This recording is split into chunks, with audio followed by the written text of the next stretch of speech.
Hola, bienvenido al Foco. Hoy tengo entrevistado de lujo de verdad. Él ha sido, en realidad no necesita presentación, pero bueno, yo la voy a hacer. Ha sido reportero de conflictos, de diferentes conflictos, durante 21 años. De hecho, ha cubierto 18 conflictos armados. Está traducido como autor a más de 40 países, atesora más de 20 millones de lectores. ¡Qué barbaridad! Él es Arturo Pérez Reverte. Como digo, no necesita que se diga mucho más de él, así que ahora mismo, aquí, en el Foco.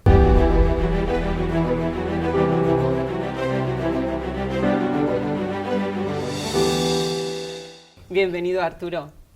Muchas gracias. Muchas gracias a ti. Además, la venida en este caso soy yo, que he venido aquí al Hotel Palace, que voy a decir antes de arrancar la entrevista que es un guiño simpático, porque la novela termina, la última escena, yo la veo casi como una película, ¿no? La última escena, esas últimas páginas, están en el Hotel Palace. Así es, así es. Y si este hotel está muy vinculado a mi vida por muchas razones. Hace muchísimos años, cada vez que hay una novela la presentamos aquí, hacemos aquí las entrevistas, es mi base, digamos, de trabajo. Claro. Pero bueno, pues hay un guiño sentimental al final de la novela del Hotel Palace en los años 20. Claro, o sea que podemos decir que Arturo Pérez Reverte es sentimental. Bueno, para algunas cosas sí, no demasiadas, pero algunas lo imprescindible. La novela es esta que tengo en mis manos, Revolución, que se la voy a enseñar, aunque yo creo que lo están oyendo y viendo por todos los sitios, ¿no? Y el protagonista, Martín Garret, es un chico, un ingeniero de minas, que se va a México y ahí de repente, desde que oye un disparo, todo cambia, ¿no? Con esa revolución mexicana. Él se transforma, él va viendo una evolución. Tú confesabas que ese chico tiene la visión que tenías tú del joven Arturo Pérez Reverte. O sea, le pones como esos ojos de entonces, pero lo haces con la pluma de ahora, con la sabiduría del tiempo. Bueno, el descubrimiento de la guerra, la violencia, las reglas implacables que mueven a los seres humanos y el mundo, pues yo lo descubrí muy joven, cuando fui con 22 años, ¿no? Y entonces, bueno, pues digamos que le traslado al protagonista, a Martín Garret, le traslado esa mirada, esa experiencia. Él mira el mundo como lo miraba yo, él no soy yo, no tenemos nada que ver, él es un técnico, un científico, un hombre de ciencia, un hombre frío, yo era otra cosa. Pero es verdad que la mirada, la manera de mirar, la manera de descubrir en la revolución, en la guerra, esas claves de la vida, sí se la presto directamente. Claro, tú pones esos ojos, pero ¿crees que si lo hubieras escrito antes habría sido lo mismo que es ahora? No, ahora tiene esa sabiduría, ¿no? de los años, digo. Hombre, las novelas se van beneficiando de la vida del autor, ¿no? Entonces, bueno, yo tengo 70 años, hago 71 dentro de un mes. Entonces, claro, pues miro ahora tengo más pasado que futuro, con lo cual miro, entonces de la parte que tengo en la memoria, de la mochila, hay cosas, hay detalles, situaciones que me son útiles es una forma, digamos, de ordenar el mundo, ¿no? Estoy, digamos, en la fase final, entonces estoy ordenando los recuerdos. Entonces, bueno, las novelas, escribir novelas, aunque no sean autobiográficas, es una forma bastante útil, práctica de ordenar ese mundo. Tú dices que si algo conlleva la edad también es poner luz, ¿no? Poner luz en muchas cosas porque uno ha ido acumulando experiencias. ¿Cómo llevas el paso del tiempo, la edad?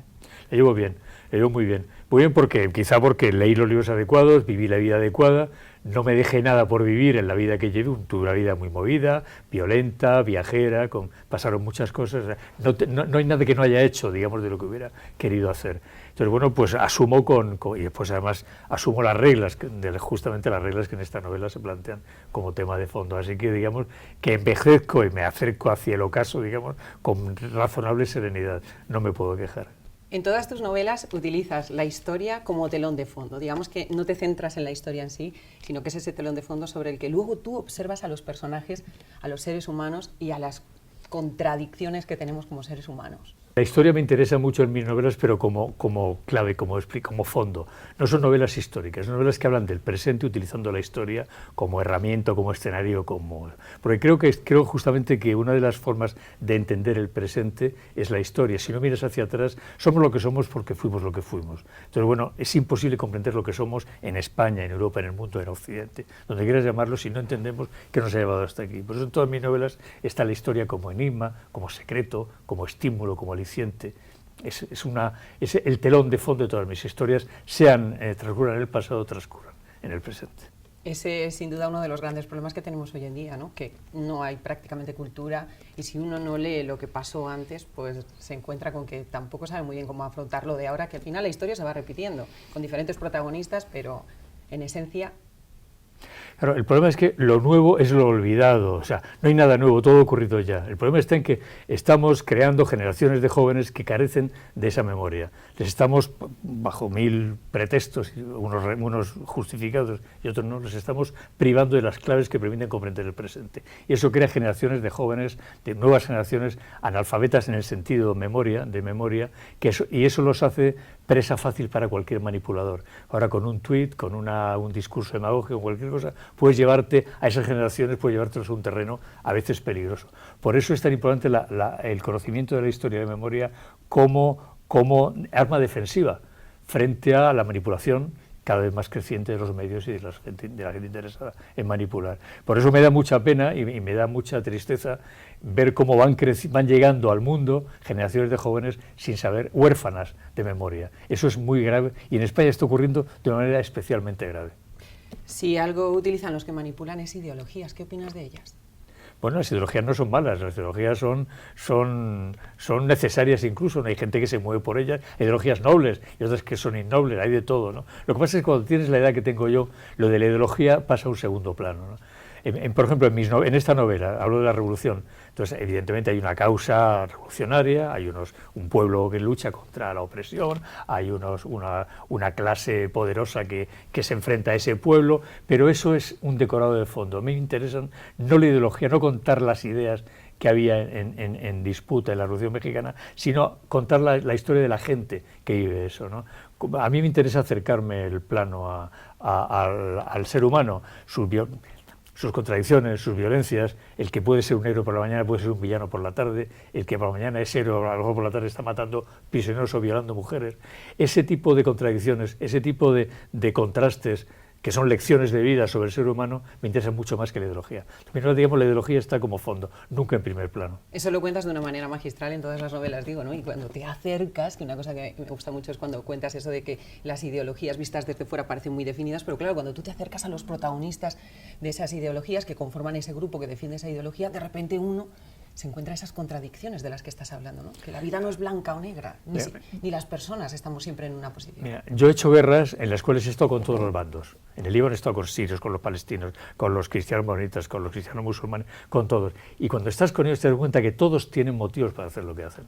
Cuando estás junto al ser humano, lo que importa es su mujer, sus hijos, su dolor, su sufrimiento, su horror, su venganza, su amargura, su soledad, lo que sea, ¿no? Las ideas yo no he visto a la gente morir por Eritrea, ni por Bosnia, ni por Líbano, ni por nada. Los he visto morir por cosas inmediatas, por amistad, por lealtad, por deber, por miedo, por defender a los suyos, ¿no? Entonces, ese acercar el foco al ser humano y alejarte de la gran idea que planeas sobre la tragedia, me interesa, es mi manera de... Otros, muy legítimamente, lo hacen de otra manera, ¿no? Pero para mí lo que me importa es el ser humano. O sea, yo no sé cuánto me queda de vida, ¿no? Pero quiero morir habiendo comprendido, habiendo entendido qué hace que el ser humano haga lo que hace. ¿Por qué tú, una joven agradable, guapa, educada, tal, puesta, sometida a presiones que no tienen nada que ver con tu vida habitual, encerrada,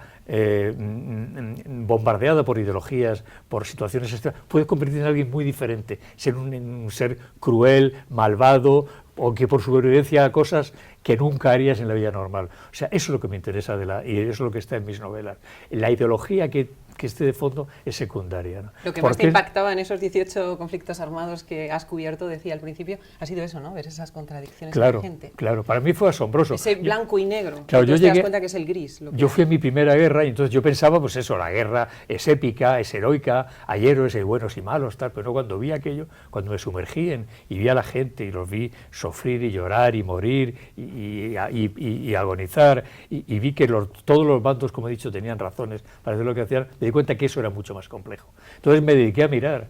Yo me pasé 21 años mirando, yo fui el hombre que miraba, ¿no? Miraba, contaba mis reportajes, pero miraba y tomaba nota de todo eso, ¿no? Y con eso escribo novelas, con esa mirada que adquirí.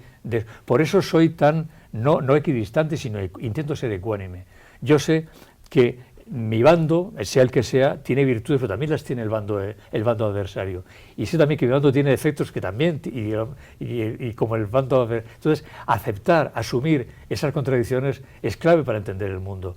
para no volverte loco cuando la barbarie, cuando el desastre, cuando el horror golpean, ¿no? Entonces, esa serenidad que intento conseguir con los años procede de toda esa mirada, ¿no? Soy un hombre que miró durante muchos años y con esa mirada, como te he dicho, escribo novelas. Y con esa mirada, pues plasmas esa barbarie de la que estás hablando, y sangre y más sangre, y lo que dice el protagonista, de hecho, es que con sangre y más sangre es cuando los pueblos pueden avanzar hacia lo que se habían marcado, ¿no?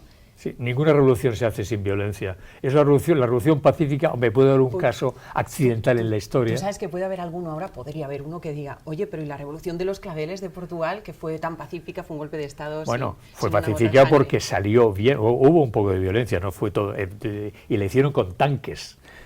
Lo que es que Sí, la violencia no llegaron a disparar, ¿no? O Sí. se disparó poco, hubo disparos, ¿no? Pero hubo tanques. Sí. O sea, sin tanques, o sea, sin la violencia real o simbólica. Sin el miedo, por lo claro, menos. Sin el miedo. Es como la caída del muro, ¿no? El muro no cae solo, cae porque una clase política alemana oriental, asustada por lo que está ocurriendo, para evitar justamente que al final eso es un baño de sangre, deciden renunciar y entregar el poder, ¿no? Pero la violencia está o bien física o bien latente, pero no hay ninguna revolución sin amenaza, sin miedo, sin violencia expresa o explícita. Y es así, y es ley de vida, es ley de historia. Entonces, bueno, y la Revolución Mexicana fue especialmente sangrienta.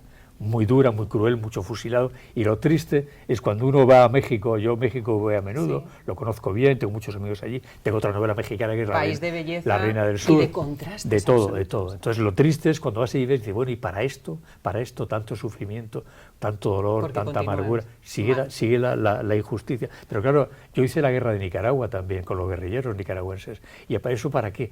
Y he visto morir cantidad de chicos en Nicaragua, para que ahora esté Daniel Ortega como en el país como finca. Entonces, claro, eso te da una especie de escepticismo o de saludable frialdad respecto al entusiasmo revolucionario, ¿no?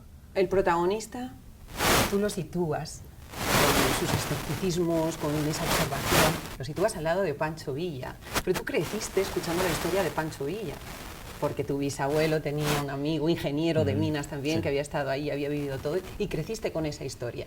Y yo me pregunto, sitúas al protagonista, porque para contar la Revolución Mexicana podías haber bien puesto al protagonista al lado de Zapata o de Pancho Villa, pero tú optaste por Pancho Villa. ¿Eso fue una cuestión de sentimentalismo o tuvo más que ver una cuestión estratégica de decir el norte y el sur eran diferentes, la actitud del uno y del otro, las personalidades, y optaste por lo que sea? A ver. Es una cuestión práctica. Yo necesitaba, una novela es un artefacto que hay que montar.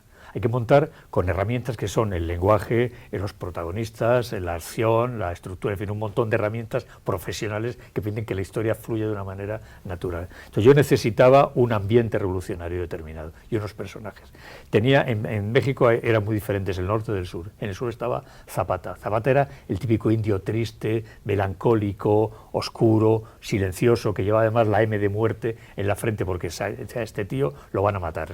Estaba claro que ese tío lo iban a matar al final, o los suyos o los otros, ¿no? Y así fue, en efecto, ¿no? Entonces, digamos que el sur era triste, era, digamos, un ambiente demasiado gris para lo que yo quería contar. Habría sido otra novela totalmente Otra novela diferente. por completo. Mientras que el norte, con Pancho Villa, era vital, cruel, violento, musical, mujeriego, era como era Pancho Villa, ¿no? Esa explosión de vida, vitalidad, de crueldad y al mismo tiempo de generosidad. Entonces, para mí era mucho más rentable tácticamente como novelista usar el norte como escenario. Más está la frontera con los Estados Unidos, me da muchas más posibilidades. Así que decidí, para construir la novela, utilizar el norte de Pancho Villa y a Zapata dejarlo que asomase por ahí de una manera secundaria, pero que no estuviese en primer plano.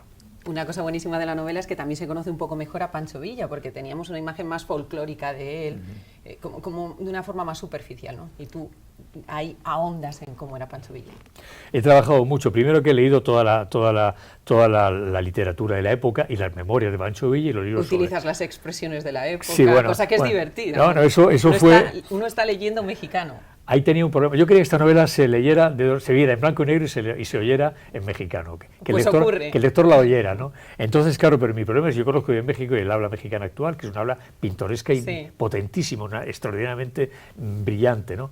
Pero el problema es que, claro, que ningún mexicano del año 13 decía pinche güey como ahora. Era otra jerga. Entonces yo necesitaba olvidar el habla que utilicé en la Reina del Sur, por ejemplo, para irme al habla de principios del siglo XX. Entonces lo que hice fue me zambullí en la literatura contemporánea de entonces. Novelas como Los de Abajo, Vámonos con Pancho Villa, las novelas de Nelly Campobello, Cartucho, en fin. Y de ahí fui extrayendo palabras, expresiones. Aquí van a sobrar sombreros, ¿no? Sí, esa es buenísima. O viene usted de mujerear, ¿no? O quién le metió usted el alacrán en la bota. Ese tipo de expresiones tan mexicanas son de la época. Entonces, para mí era muy divertido, aparte muy útil, que la gente del pueblo, claro, no habla igual Madero, que es abogado, que Pancho Villa, claro, que es un bandolero analfabeto. Pues por eso fue la... Y después, en cuanto a Pancho Villa, manejé un montón de biografías y sus memorias, ¿no? Y me parece un personaje fascinante, el más fascinante de todos, más todavía que Zapata. Y entonces lo que hice fue, lo documenté, leí sus memorias e intenté reconstruir su personaje, haciéndolo no un personaje histórico de cartón piedra, sino alguien humano, alguien con pasiones, con amistades, con gestos, que llega incluso a hacerse amigo de Martín Garret, del joven protagonista de la historia. Fíjate, si algo está quedando claro, seguro a las que nos están escuchando ahora mismo, es que un libro conlleva mucho trabajo detrás. O sea, esto no es me siento más o menos y he visto un poco, tienes que impregnarte del personaje y eso tiene una labor larga. Es que pasa una cosa, hay un tipo de novela que me desagrada, que es la y no hablo de ninguna en concreto. Wikipedia, 3 líneas, me claro, pongo a escribir. El que llega a un sitio de está 3 días, ya voy a hacer una novela, ¿no? Ya está. No, yo creo que las novelas hay que hacerlas desde dentro o no hacerlas, ¿no? Entonces yo no quería ser el gachupín, el español que va a México y hace como un turista una novela con los lugares comunes de México. Yo quería hacer la novela que hubiera hecho un mexicano, que no hubiese diferencia entre un escritor español y un escritor mexicano a la hora de contar esta novela. Eso requiere un trabajo, eso no se improvisa, eso requiere primero humildad profesional, ¿no? Puede ser el más chulo del mundo, pero cuando trabajas tiene que ser muy humilde para aprender. Entonces, aprender de los que sabían, ir allí, mirar, preguntar, tomar notas, ver películas, decir, no sé nada y quiero saber, ¿no? Y a partir de ahí construir la historia. Pero bueno, es un trabajo. Claro, es que también cada novela es un aprendizaje, ¿no? Cada novela, y eso es maravilloso, oye, tener 70 años y dedicar 1 año y medio a aprender sobre algo que no sabes o que conoces poco, leer, o sea, ese estímulo. Y luego construir una historia. Claro, o sea, eso es sentirte vivo como escritor y como ser humano. Crear, ¿no? Mundos. Claro, y jugar. Hay un factor muy importante que yo siempre destaco, y es que en realidad esto es jugar, ¿no? Yo era un niño, me imaginé un niño que jugaba, leía un tebeo de aventuras y tal, y veía una película y me ponía con mis amigos a jugar a ser indio, pirata, ballenero, lo que fuera, corsario, astronauta, ¿no? Entonces, bueno, escribir novelas es un poco eso, es como seguir jugando. Te disfrazas de guerrillero mexicano, te disfrazas de maestro de esgrima o de traficante de... Con lo cual eres muchos Arturos Pérez Reverte, claro, ¿no? vives vidas que serían imposibles. Es que una novela, leer una novela también, o escribirla, significa vivir vidas que no vivirías en tu vida. Y mira que mi vida fue una vida compleja y llena de cosas, ¿no? Pero aún así me quedaron muchas cosas por no hacer, digamos, y después además hay cosas que ya no puedo hacer y que con las novelas puedo hacerlas, ¿no? Entonces, claro, ¿hay alguna de la que te arrepientas especialmente? ¿De las que he hecho? De las que no has hecho y de las que has hecho que digas, no tenía que haber gastado tiempo. No, por eso, yo he hecho cosas de las que no estoy orgulloso. Cuando eres reportero y trabajas mirando el reloj, tienes que transmitir, y estás en Sarajevo o estás en Beirut, y tienes que mandar una crónica a las 3:30, y entonces, bueno, tu actitud frente al mundo, frente al dolor, frente a la gente,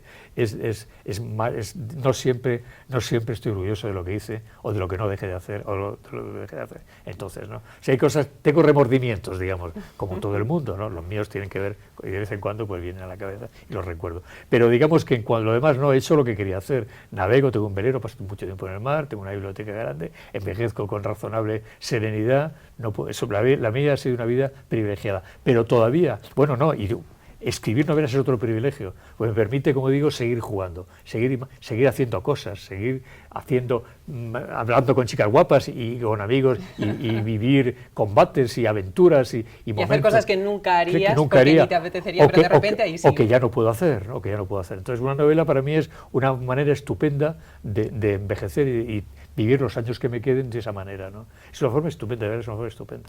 Las mujeres son cruciales también en esta novela. Porque de hecho el protagonista está con 3 que son muy diferentes. Una es una soldadora, la otra es una periodista norteamericana, una mujer absolutamente rompedora con su época, y la otra pues es una fresita mexicana, una chica pues de buena familia, muy fina ella, muy delicada. Bueno, esas tres mujeres, como digo, ayudan también en la evolución, el progreso de lo que es el protagonista en sí mismo. Y tú dices una cosa que a mí me encantó, ¿no? Que es que el hombre cuando da pasos, si no los da con una mujer, no son pasos completos. Y me encantó también porque yo creo que con esto podemos callar a muchas de esas feministas que de repente se ponen a atacarte como si fueses un machista. Bueno, eso es porque no me han leído. Nadie que haya leído una novela mía, donde las mujeres son todas personajes muy potentes, en todas ellas, puede decir eso. Es lo que no han leído, pero bueno, ya cada cual, eso es lo de menos. Pero las mujeres son importantes en la novela esta, como en todas las otras, porque es verdad, yo estoy convencido, lo sospeché de joven, lo confirmé de mayor y ahora con el tiempo miro hacia atrás y ya estoy seguro de ello.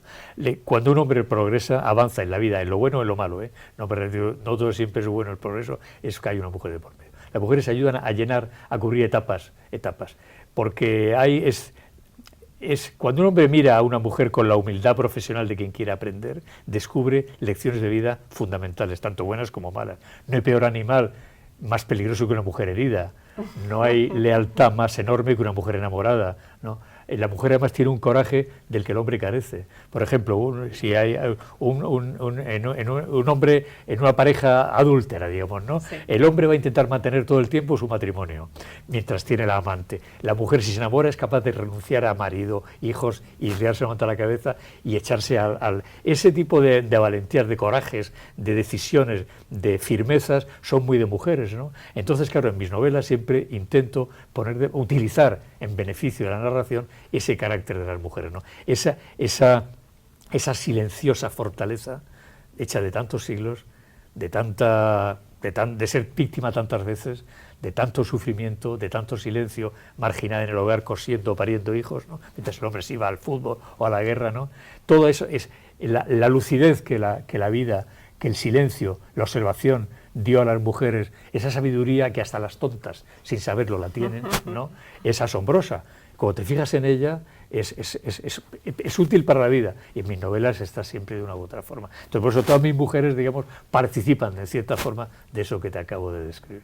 Para terminar ya, Arturo, vuelvo a eso que decía, que el protagonista dice: hacen falta muertes y más muertes, hace falta una revolución, hace falta que las cosas se empujen de verdad para que haya un cambio y se consiga lo que el pueblo tenía marcado como objetivo. Nosotros ahora mismo estamos en un momento desastroso, podríamos decir, ¿no? Con la sociedad dividida, nos vamos a los extremos, un lado, el otro. ¿Tú crees que la solución ahora puede ser la revolución, una revolución? No, yo creo que no hay solución. Yo creo que esto ya no va a cambiar. El mundo, por razones históricas complejas que no podemos desarrollar aquí, ni tenemos por qué hacerlo, ya ha entrado en un final de época, y ahora vendrá otra época después. Pero la época que llamamos Occidente, la época de los derechos humanos, de Voltaire, de Montesquieu, de Rousseau, de Aristóteles, de Platón, de Cervantes, de Dante, todo eso se está acabando. Va a tardar todavía, porque los imperios, los sistemas tardan a veces siglos en desaparecer. Pero digamos que ese mundo del que yo procedo, del que tú también procedes todavía, ¿no? Sí. Todavía tú. Pero ¿no? Estamos viviendo el declive. Ese mundo está terminando de una manera, pues como acaban todos los mundos. Un ocaso lento, pero ya no hay cosas irreversibles, hay estragos, daños, demoliciones que ya no pueden nunca recomponerse, ¿no? Entonces la única forma es la serenidad, la cultura que te permite asistir a ese espectáculo con lucidez y con serenidad, y al mismo tiempo que valga como lección para las generaciones que vendrán después a hacer el otro mundo que ahora se está empezando a fraguar, ¿no? Yo creo que la única actitud honrada y la única actitud intelectualmente honrada es esa, ¿no? Pero que cambie el mundo ya no lo vamos a cambiar, el mundo se va al carajo. El mundo se está yendo al carajo. Los mares mueren, la tierra muere, el Everest está lleno de montañeros, todos ahí haciendo cola para la foto. Eso ya no. Entonces, ¿qué va a venir? Otra cosa, no sé qué será, otra cosa. Pero esta se está muriendo. Bueno, pues nada, pues retrasemos en lo posible el final, hagámoslo en vez de con gritos de pánico, con palabras de aliento y de consuelo, con abrazos y con solidaridad, con compasión, con caridad, con lealtad, abrazados todos, mirando cómo se oscurece el horizonte. Igual Es la estamos única tan forma. mal organizados un poco ahí como los de Pancho Villa, ¿no? Puede ser. Sí, en ese sentido el caos sí, el caos sí, el caos. De todas formas te digo una cosa, hay un error, Pancho Villa era muy buen militar, Sí. o sea, tenía, aunque los ríos de Pancho Villa... Él no, era buen militar, lo o sea, que pasa es que alrededor estaba tenía, un no, poco pero el caos, tenía ¿no? la División del Norte, que era su unidad, Sí. bastante, o sea, no era tan caótica como la historia cree. Entre los ocasos que estamos viviendo, que dices, vamos en el ocaso, y en el ocaso hay muchos ocasos, está también el de la lengua española, ¿no? Estamos viendo cómo de repente se están introduciendo palabras que es que uno se queda ojiplático y estamos viendo pues cómo se quitan otras, ¿no? Como académico, como escritor, como todo junto, ¿qué sientes?